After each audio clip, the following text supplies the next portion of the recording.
Assalamualaikum warahmatullahi wabarakatuh. Kami dari kelompok lingkungan bisnis ingin mempresentasikan hasil analisis kita berupa dunia semakin tidak jelas arah untuk memenangkan persaingan global, kebijakan tarif impor atau ekspor Amerika Serikat, dan implementasinya bagi Indonesia. Ini anggota kelompok kami terdiri dari 5 anggota. Hasil analisa mengenai kebijakan tarif impor dan ekspor. 1. Politik. Kebijakan tarif impor dan atau ekspor yang diterapkan oleh Amerika Serikat dapat memengaruhi stabilitas politik di Indonesia. Jika sektor industri dalam negeri mengalami kerugian akibat penurunan ekspor ke AS, maka akan terjadi gejolak di kalangan buruh, pengusaha, dan pelaku UMKM yang terdampak. Hal ini bisa memicu ketidakpuasan terhadap pemerintah dan meningkatkan tekanan sosial dan politik, terutama menjelang pemilu atau masa transisi pemerintahan. Rekomendasi strategis. Pemerintah Indonesia perlu memperkuat diplomasi ekonomi di berbagai forum internasional seperti WTO, G20, dan ASEAN untuk menyuarakan kepentingan nasional.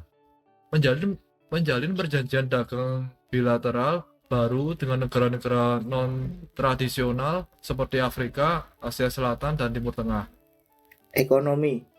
Kebijakan tarif dapat berdampak langsung terhadap kinerja ekspor Indonesia, terutama pada sektor-sektor padat karya seperti tekstil, alas kaki, dan elektronik.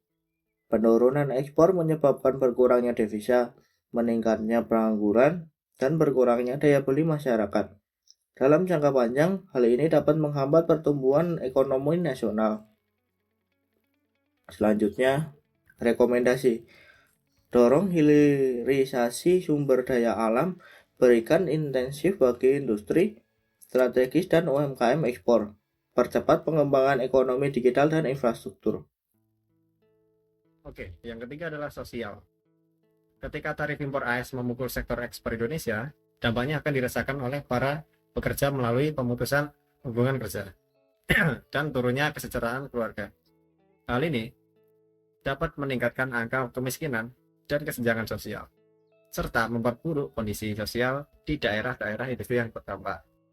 Nah, untuk rekomendasi strategisnya, kita bisa menyediakan program pelatihan dan reskilling untuk pekerja yang terkena PHK, agar mereka dapat beralih ke sektor-sektor digital, pertanian, dan wirausaha.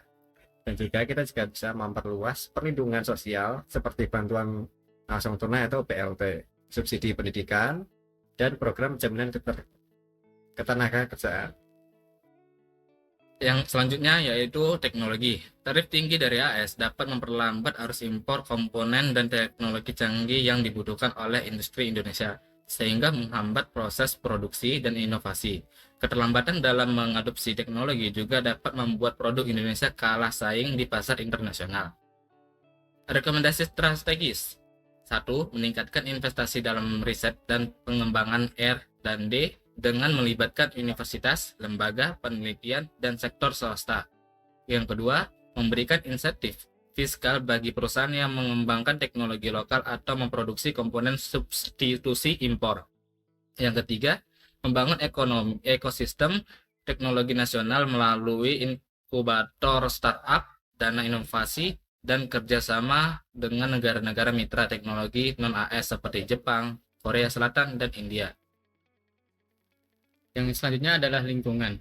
Ketika ekspor bahan mentah dibatasi atau dikenakan tarif yang lebih tinggi, negara seperti Indonesia mungkin tergoda untuk meningkatkan produksi lokal tanpa memperhatikan kelestarian lingkungan.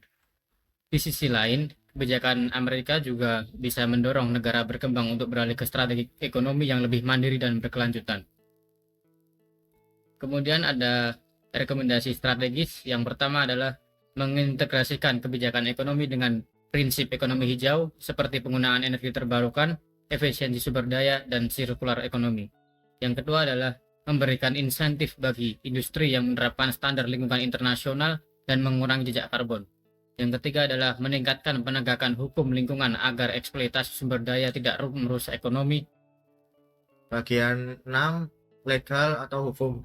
Secara hukum, kebijakan tarif Amerika Serikat yang bersifat diskriminatif atau merugikan mitra dagangnya. Dapat dipersoalkan dalam forum internasional seperti WTO. Indonesia berhak menempuh jalur hukum untuk mempertahankan kepentingan ekonominya. Jika kebijakan tersebut dianggap tidak sesuai dengan prinsip perdagangan bebas dan adil, rekomendasi strategis. Mengajukan gugatan atau melakukan banding melalui mekanisme sengketa di WTO jika ada pelanggaran prinsip perdagangan internasional.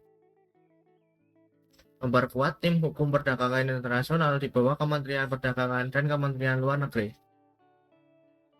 Membangun koalisi dengan negara-negara berkembang lain untuk menghadapi kebijakan proteksionis yang merugikan. Bagian akhir, kesimpulan dan rekomendasi umum. Untuk menghadapi kebijakan tarif Amerika Serikat dan tetap mencapai target pertumbuhan ekonomi sebesar 8%, serta menuju status negara maju, Indonesia perlu menerapkan strategis nasional yang terintegrasi dan adaptif. Hal ini mencakup 1. Diversifikasi mitra dagang dan sumber ekonomi. 2. Penguatan industri bernilai tambah tinggi. 3. Transformasi digital dan pengembangan SDM unggul. 4. Penerapan prinsip pembangunan berkelanjutan. 5. Penguatan posisi hukum dalam perdagangan internasional. Terima kasih, sekian.